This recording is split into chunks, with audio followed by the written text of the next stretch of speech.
presentation in Vermont today is by Jim Jordan. Jim is the sheet music editor and Gregorian chant specialist at Paraclete Press, in which he has made connections with NEMLA. He is also one of the organists of the Community of Jesus in Orleans, Massachusetts, where he serves as project coordinator for their E.M. Skinner organ restoration project. Jim's talk is titled, "What is Old is Made New Again, the Restoration of the E.M. Skinner Organ at the Community of Jesus, Orleans, Massachusetts." Thank you very much.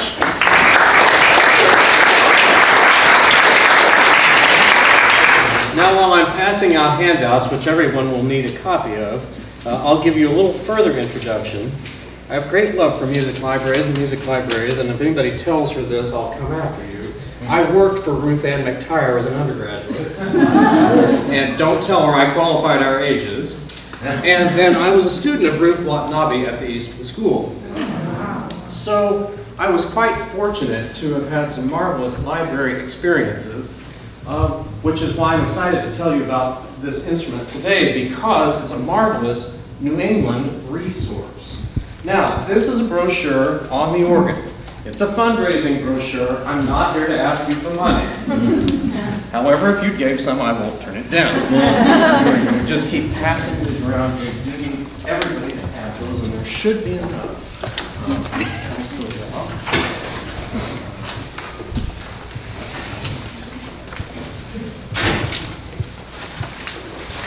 There may not be quite enough of these Church of the Transfiguration brochures, but not to worry, because I'm going to be showing some things on the screen which will take us there.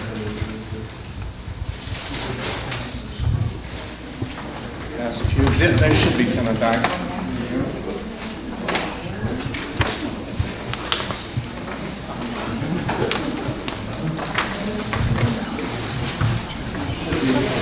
This is a different one. Oh yeah, you need them both. Did everybody get one of the organ brochures? That's this one that has organ pipes on the front of it. You didn't, pardon? Right. Then there's one for the church. Okay, and here's more church. Ah, good. Sure. By the way, this is my first meeting, but it won't be my last.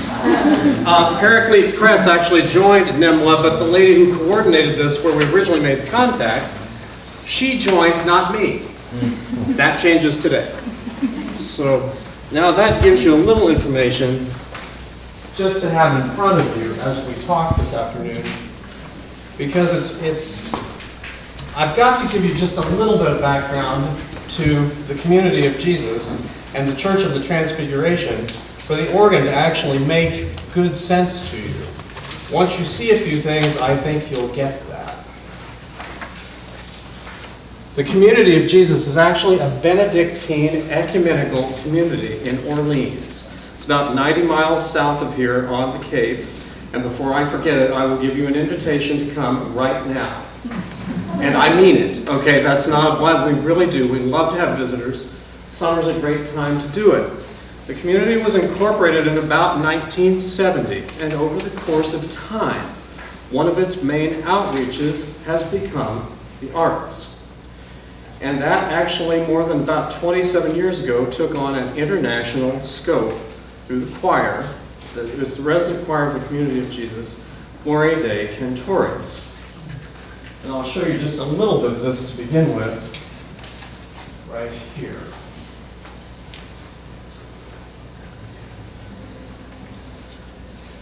Now those shocking faces that you see up there right now happen to be part of our winter percussion group, which is part of the Spirit of America. That's Gloria Dei Cantores. All of this has sprung from this Benedictine community over the course of the past 35 years. So the arts have taken on a level of importance. This is very common to Benedictine communities. They usually have a form of outreach that develops within their common life. Ours happens to be the arts. So this just is to give you a little bit of an idea. You can see down here, the Mount Tabor Foundation is actually now a foundation we have that is in Italy, which now is both choral, visual arts, and Gregorian chant organists, of which I am one of 3. Strangely enough, we were all students at the Eastman School at the same time. We wound up in this community at different times over the course of the years. Gabriel 5 Brass, Stone Handbell Choir. It's just to give you a context for what we're about to move into.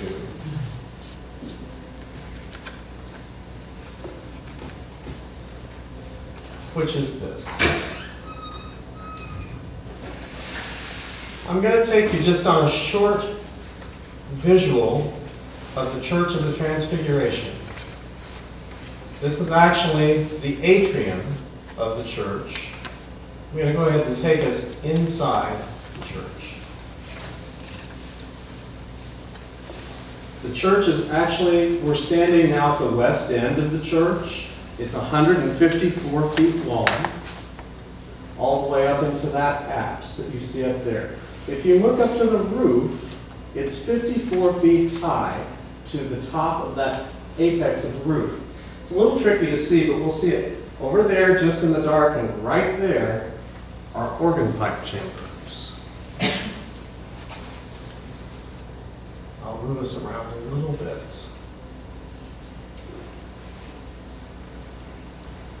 Now you get started getting a better view of these organ pipe chambers.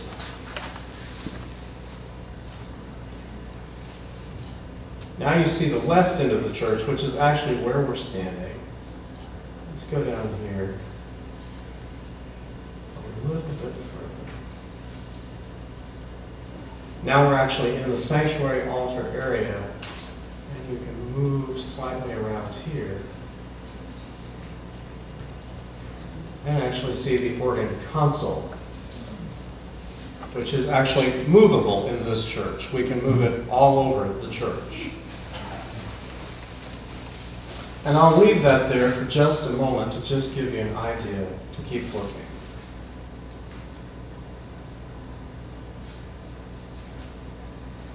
You can see that this is actually a basilican form of a church. Now, basilicas predated pipe organs being in them. In fact, I just told a tour of the church last week. In fact, even 2 weeks ago, the Harvard Club was down for a tour. In the days, basilicas were actually used as Roman offices and places of convening and meetings and speaking, which is why the form is such as it is. The organ was actually a hydraulis out in the Colosseum while the Christians were being killed. So there was no traditional place for a pipe organ inside of a basilica. That is where today's talk actually comes in. How to do this and why. The type of organ that's actually in here is an Ernest M. Skinner organ. Let me move away here for just a moment. Ernest M. Skinner was the best known organ builder of the early 20th century. And he was building at the height of his career an organ a week, a pipe organ a week, in the late 1920s. Prior to the stock market crash, when materials were cheap, manpower was plentiful, and I'm going to introduce you simultaneously to our organ builder, Nelson Barden. Nelson Barden is actually the organ restorer in residence over at Boston University. If you want to go hear his first instrument, which he restored, all you have to do is go into the Student Union right across from the old Cadillac building on Com Ave, walk in the door, look up, and there is a symphonic organ.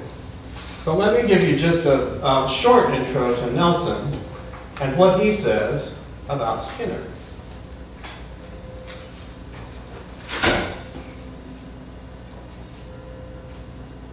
By the way, all of these videos are online. This is simply a part of a 2-hour interview that Nelson did.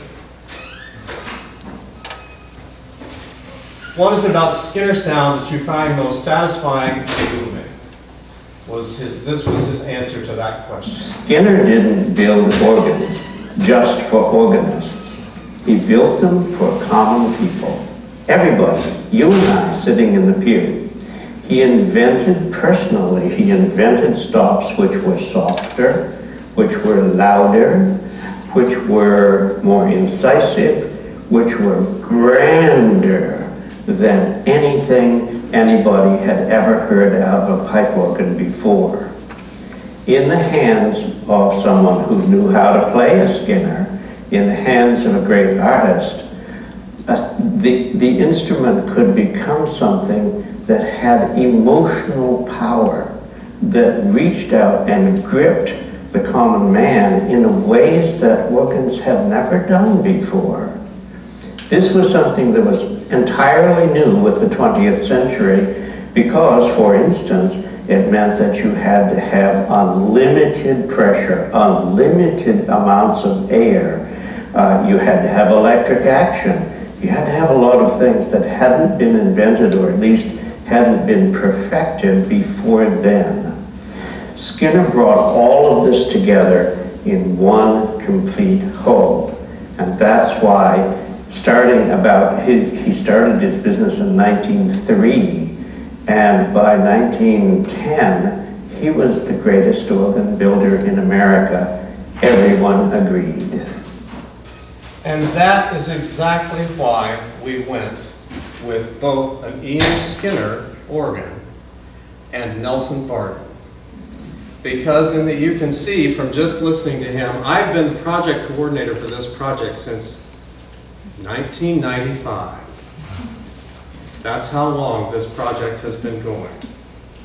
And probably the greatest source of inspiration I have ever run across when it comes to the organ is that man.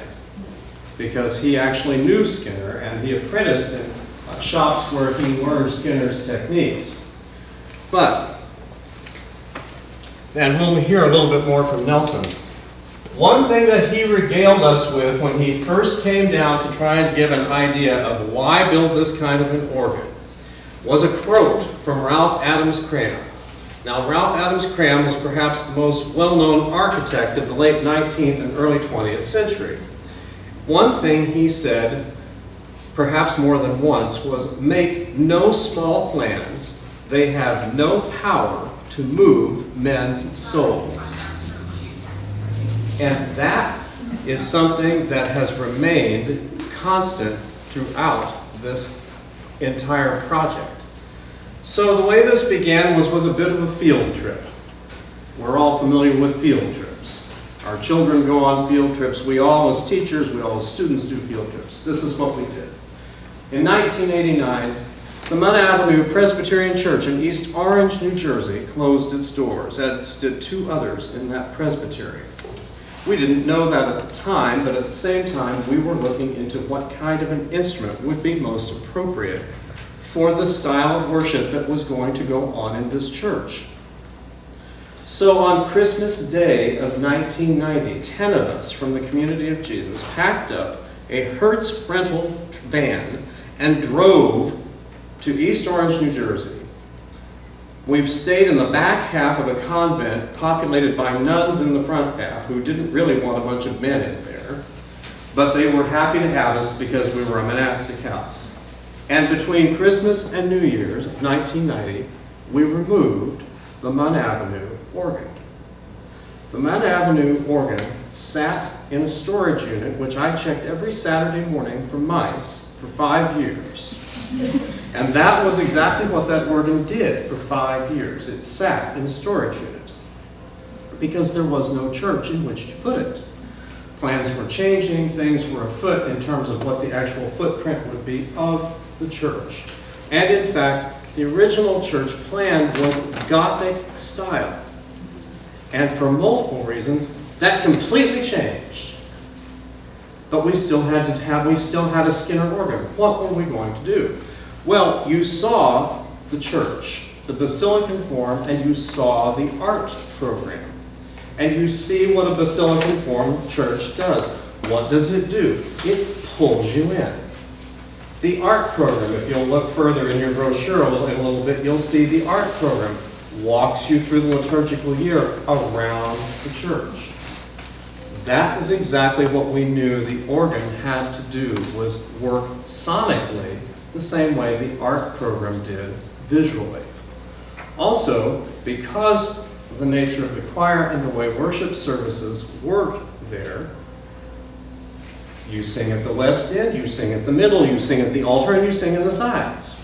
Where do you put a pipe organ? You know, if you go to Europe, where you're going to find them, you're either going to find them in the Alps, you're going to find them on the west wall, or you're going to find pipes cantilevered out off of a side. You will not find anywhere what happened one day, and I witnessed it. I actually saw the organ builder and our prioress basically at the same time say, "Surround sound!" Now, what did that mean? They had a model about this big of the church with little bitty aisles and no chambers. Well, it meant this. That 154-foot length up in those side aisles was now going to have 100 feet, linear feet, of organ on each side. The chambers that you saw back there, and you can see a little bit in there, are just shy of 12 feet deep. They're 14 feet high at the front. They are 11 feet high at the back. They go like this because their roof is the roof of the side aisle. Is what they are. And there's no room for 32-foot pipes in there, so you have everything from 32 feet long to about a quarter of an inch. So what do you do with a 32-foot pipe? But you suspend them along the roof line. So they're now hanging from the roof. And in fact, only last week we had a structural engineer come up from here, actually from here at a company entitled Le Measure, to ensure that the next set of pipes that's going up won't fall through the floor, because they actually are quite large. But what I want to do now is go through a little bit and show you from a vision statement I hold here that came on May 28th of 1995. And in it he's addressed it to our prioress, and he says the following: "Thanks for your very kind letter. I'm not sure I deserve any special credit in the enthusiasm department. Unquestionably, this is the most exciting organ venture of the decade.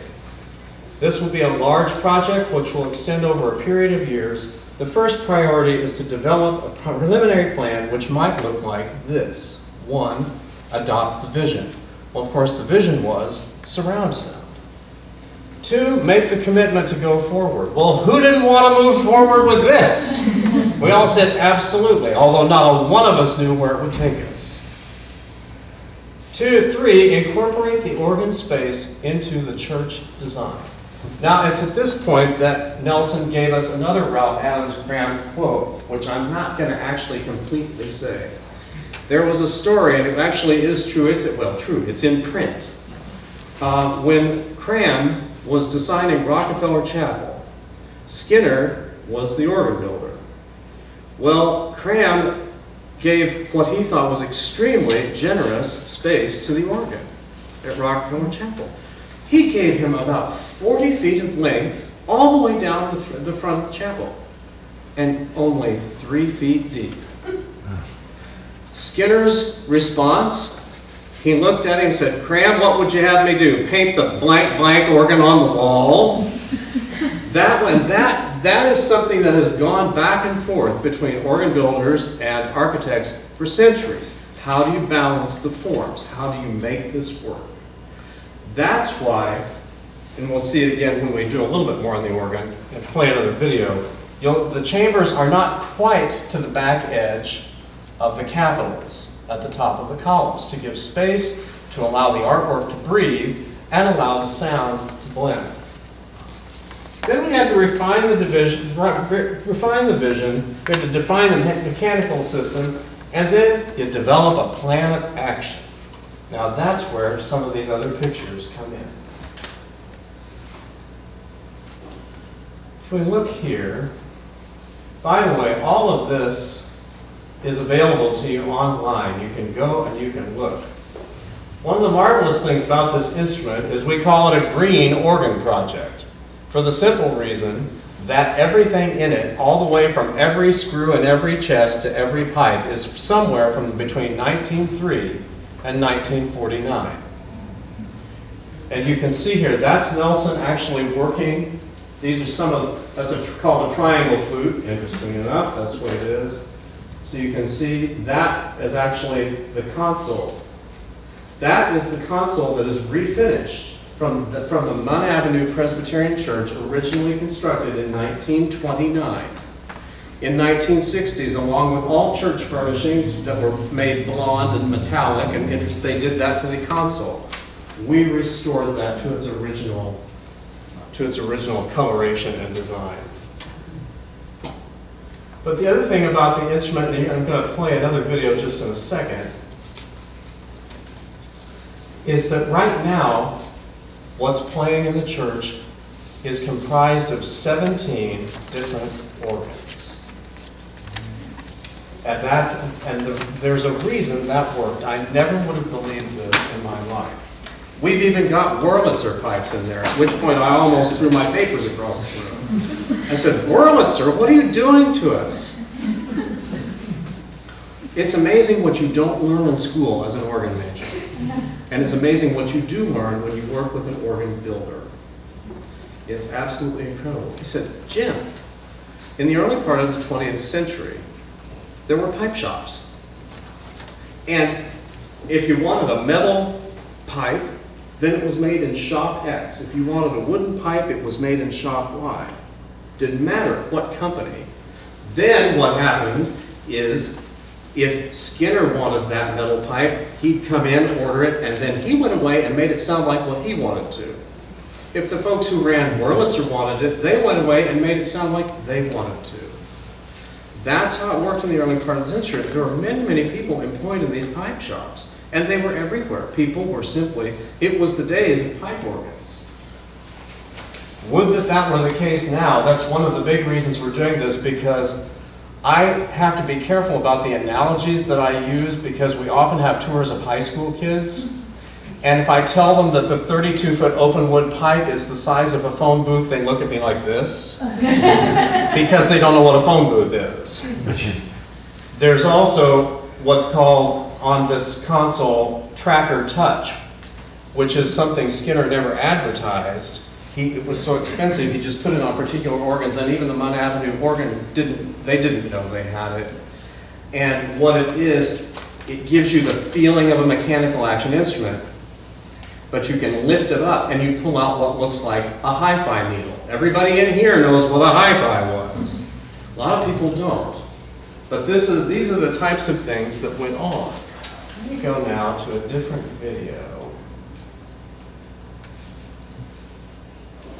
just so you can now hear a little bit, and Nelson up in the chamber.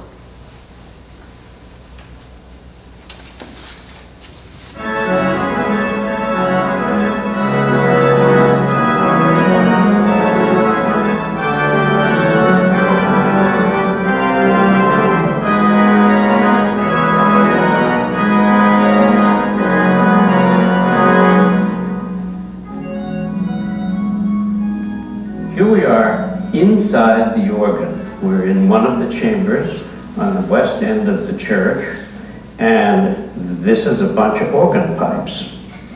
Here's one right here. It's a wooden flute.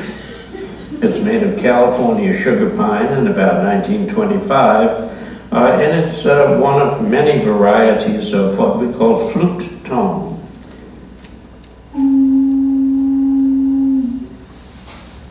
Then we have a bunch. I just want to point something up to you very quickly.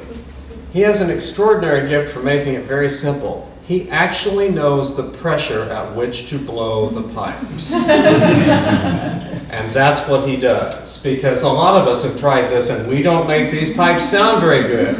On the other hand, he does. Just metal pipes, which are various tone. Here's about the same note.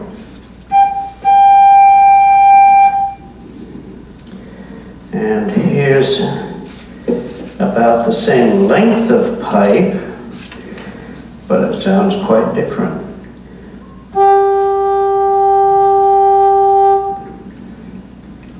Some of the pipes, everything about the pipes, construction and materials that are used to make it, change the tone.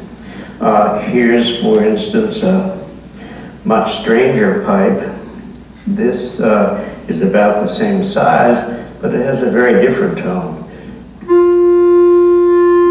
a clarinet pipe. And over here, we have another variety of flutes. This has a little chimney on the top. It's made out of common metal, combination of lead and tin, which is just about what pewter is made out of. So organ builders have experimented over centuries and come up with particular things that sounded particular ways. Sometimes pipes have a companion set that is meant to play with them.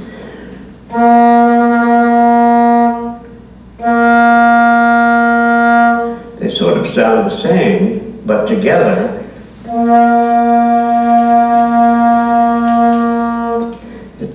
And that's actually the stop that they used to say in the Skinner organs was the sizzling bacon in the chamber. It's actually called, because it's called an echo dulcet. It's an extraordinarily rare set of pipes that was on the Munn Avenue organ. And only in the past couple of years were we actually able to use them.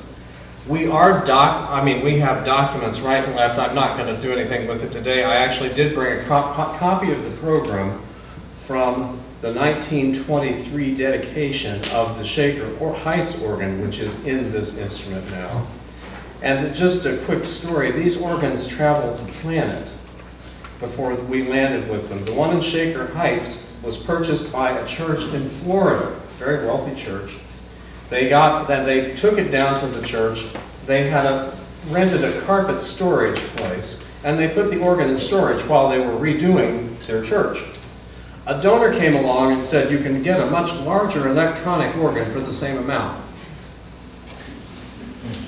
So, they never took the pipes out of storage. They bought the electronic instrument.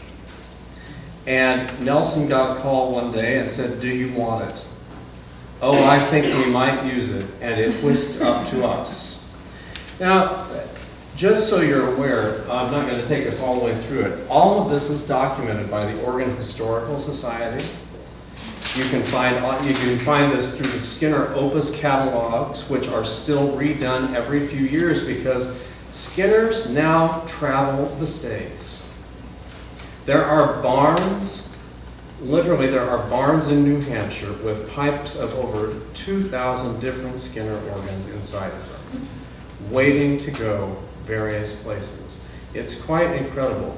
One of the things that we had to do early on was get a shop made and have storage, and we actually now do have that. Let me just see if I can spot those pictures. This is work up in the chamber that now the men that work in the community on this, whoops, that's the shorty. Let's go to the long one. There were two. There was one way short and one way long. Let's do this one. Okay, I'm going to give a little bit of tour of what we've done today. If you see the long black pipe, that's the 16-inch wind that's coming from the blower room on the other side of the church. And what we're going to do is that long metal pipe is going to be 18 feet long. And that is going to go all the way down this hole right there. And that hole is roughly 20 feet deep. It goes down to the bottom of the church, runs all the way across and goes back up into the blower room. So we're going to hook up the permanent wind, and that's going to replace that wind right there. And today, one thing we had to do, if you look right there, there's a reservoir that's on a platform, so we had to cut that platform open, and we had to support it. Two posts, one post on that side, and another post on that side. So that's it for today. Right now, there is now a full-time crew working, and they have been since January again. We have 5 people working on it. 2 on the Cape or in Boston, depending on where they're needed, and then 3 others are pulled in when we need a larger crew. And just to give you a quick little bit of the console and some of the organ, this will give you a good view of the console.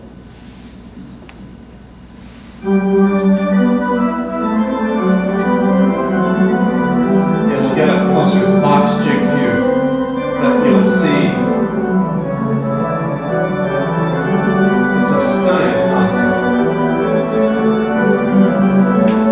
There are now rocker tabs on top, which weren't original for the console because there's no room left on this console to actually play the entire instrument.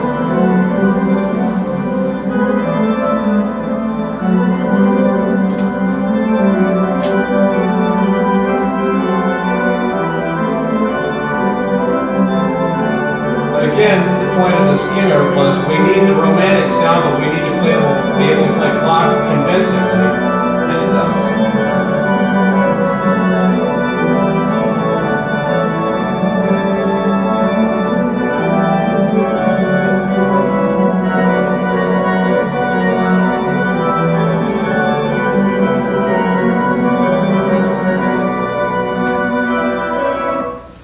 The organ today has 7,500 pipes. When it's finished, it will have 12,000 pipes in it. There are 5 divisions left to put in, pending funding and all of us making it to 2018. And part of the reason I say that and the reason that we're in a hurry is that Nelson and I have the same birthday, but not the same birth date. He will be 82 on his next birthday, and he has worked with us that long.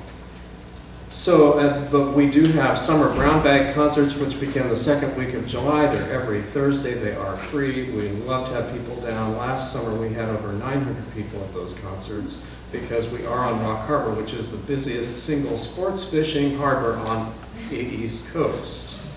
And so they do come up. I just want to leave you with one thing because people tell me I'll never shut up about this instrument, and they're right. No one's more blessed, I don't think, than the 3 of us who are organists at this church, because it is just simply the most extraordinary project I can imagine with an organ.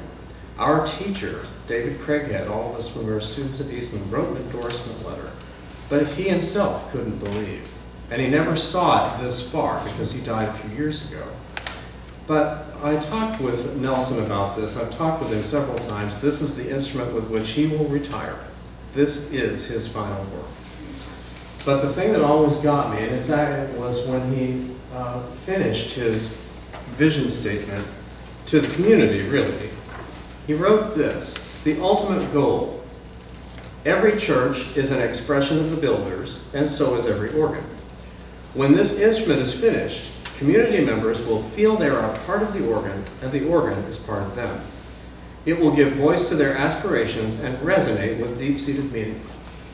Building a magnificent instrument is hard work, sometimes tedious, and always prolonged. Non-professionals may become discouraged just as organ builders' job drags on. The difference is that organ builders hold a vision that gives them boundless energy and faith. They know the end result and imagine how it sounds. Community members will understand everything when their labor comes to life and the organ starts to play. Lumber and leather, wire and wind. If a pipe organ can sing with the angels, isn't there hope for us all? And that was how he has operated and continued to do so. Thank you very much.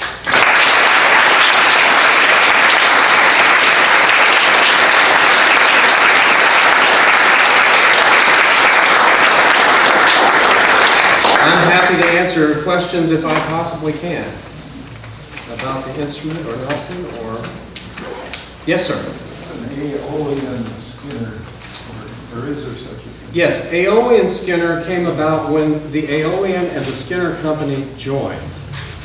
Now that happened officially, I believe it was in the mid-40s, and because during the course of time, Skinner was becoming a little bit more out there, as it were, in terms of his inventiveness. And the man who ran the company, Arthur Hudson Marks, and who was writing the checks, was saying we need to watch this a little bit. So they brought in a man from England by the name of G. Donald Harrison. And together, he and Skinner did the voicing and artistically creating the organs together. So it's very interesting you raised that question, because on Facebook, just yesterday, the man who is the head of the Organ Historical Society and the American Association of Pipe Organ Builders sent a general correction to everybody he called organ people. He said, please do not call an Aeolian Skinner a Skinner. It isn't. EM Skinner is one type of instrument, and Aeolian Skinner is another. What we have is primarily EM Skinner with certain things from Aeolian Skinner in order to be able to do things like Bach, which EM Skinner was not well prepared to do. This was something that came along from the English school organ building. Yes, ma'am. At the risk of asking two questions in adjacent sessions, my husband worked as a pipe organ technician for a long time, and I held keys on a Skinner, and I know that you must already be maintaining what you've built before you finish it. So I'm wondering, are those 5 people, are people in the community somehow doing that? Yes, we actually, one of the monastic brothers has worked with Nelson side by side all these years and has reached journeyman status in the organ business, and his work to date has saved us about $500,000. That is the type of work that he does. He can do most anything. He can get up, fix repairs. Now I'll tell you something, so can I when it comes to having to, this is what you never learn. But you learn how to tune basic, you learn how to take care of basic problems and cleaning magnets. I mean, I'm speaking language your husband would know better than I do. But we are in the process of training more people. And also we have young people coming up within the community and outside the community learning how to play this. I mean, our current prioress actually is an organist. She is a well-trained musician. And I said to her one time, I said, you know as well as I do, you don't get up one morning and play the service on this organ. It takes time. And so we do have kids that are actually taking lessons, but they're learning how to maintain this. There's quite an interest in the mechanics of this organ because it's fascinating once you get up there and look at it. Yes, ma'am. Would you, I think you said something in your talk, but I would like to hear a little bit more how the surround sound works with the pipes, those ranks. Just Absolutely, and oh, this is where I wish you would come down because the sound is worth 1,000 of my descriptions. Because what happens is when I sit down to give a demo, this is when I run over to the console and say, okay, I basically pull out families of stops because that's the concept behind the colors on the organ, is that from side to side and back to front, they are not the same stops, but they are similar families.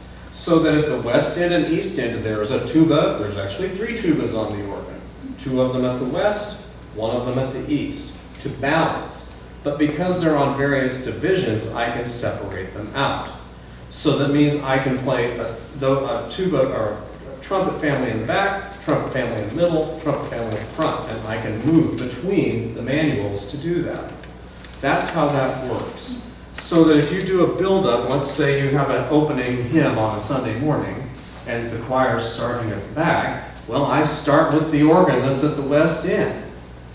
And then I just add in quiet stops, just enough to pull some sound forward so that nobody down at the other end knows what's going on. They just think, oh, it's building a little bit. Then you hit another pitch level of stop, all of a sudden, whoa, up it comes. And you feel like, all of a sudden, you feel like you're being lifted up out of your chair. And this has happened more than once. In fact, it happened with the Harvard Club when they came down. We gave this demonstration, 2 of us did it together. And a lady, while Sharon Pfeiffer, who you saw just her picture of in one of these videos, was playing, ran up to me and she said, do you play Christ the Lord is risen today? I said, yes. And, well, could you think you could play it? Yes. You mean like Easter? I mean, she's just like this. And I said, yeah, we can do that. So Sharon hopped off and I got on and I did this. And I haven't seen a look like that on a face, and I don't know that I ever have. But we've had these experiences now with this instrument that I am dumbfounded by. When somebody walks after we're done, and these people walk up and can't speak and have tears running down their face, and I've done nothing but play the hymn I just played on Sunday morning. I am bowled over. We had this happen after the new 32-foot trombone was installed. We had a lady walk up to us, And she was blind, part blind, and deaf. Had been deaf since childhood in her right ear. And she came up after this concert, and she had her husband with her over here. She's very soft-spoken. There's a, people want to see the console and so forth. Very soft-spoken woman, and she said, I just need you to know that I heard in my right ear today. I looked at her and said, what? She said, no, I heard in my right ear today what I've never heard before. I'm telling you, this is what happens with these kinds of sounds. And if you go back to what Nelson said, this is something of an impact from a Skinner because it carries emotional weight in the sound. And that's really one of the biggest reasons we did that. But to answer your question, that's how we move it around. And eventually we have another console that's in the works because we can't play the whole organ yet. We don't have the room on this console. They're just in there yet. It's got to go wider and taller in order to get enough stops on So it. you'll have two console, four hands going? We actually do have two consoles in there, and we have had four hands going because we often do orchestral masses, but because we don't have a full-on orchestra right now, two of us will play. One of us will manage the wild pedal parts, while the other will manage the manual parts, and then we also play two organ works. Anything else? And if you don't hunt me down, I'm going to hunt you down. You need to come and hear it because nothing I've said will do what just hearing it. Yes, sir? Actually, another question just to comment. I've made 2 trips. And actually, it is a beautiful spot. And anyone who does make the trip, I highly recommend you go to the bookstore. The granola is amazing. And make sure you get the brothers' granola, not the sisters. No, they have a competition. they're both good. No, but they have a competition. And so, anyway, thank you very much.